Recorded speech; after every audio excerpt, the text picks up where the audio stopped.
Hare. Hare Krishna, Krishna Hare Hare.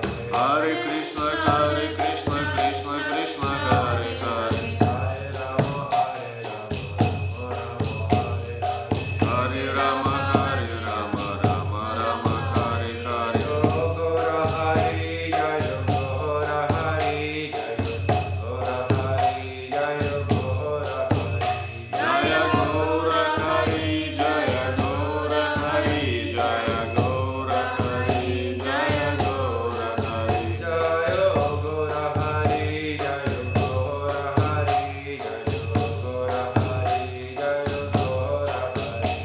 Jaya Gaura Hari, Jaya Gaura Hari, Jaya Gaura Hari, Jaya Gaura Hari. Jaya Gauranitai, Jaya Gauranitai, Jaya Gauranitai, Jaya Gauranitai.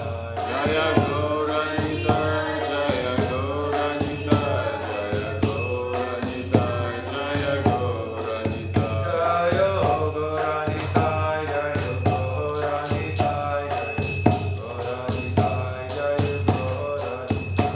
Jaya Gauranitai, Jaya Gauranitai, Jaya Gauranitai, Jaya Gauranitai. Jai Gaura Hari Bol, Hari Bol, Hari Bol. Nitai Gaura Hari Bol, Hari Bol, Hari Bol, Nitai Gaura Hari Bol.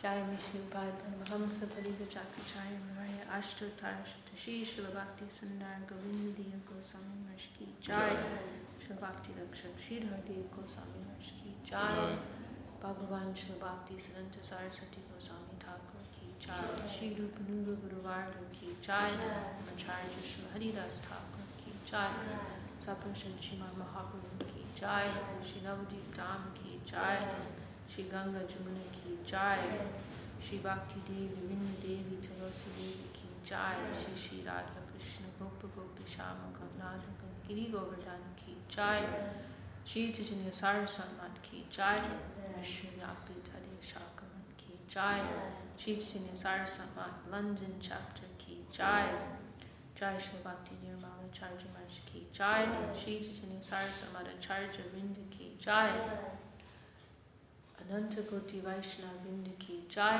Samagata Gaur Bhakta Vinda Ki Jai Shri Harinam Sankirtan Ki Jai Jai Gaur Vinda.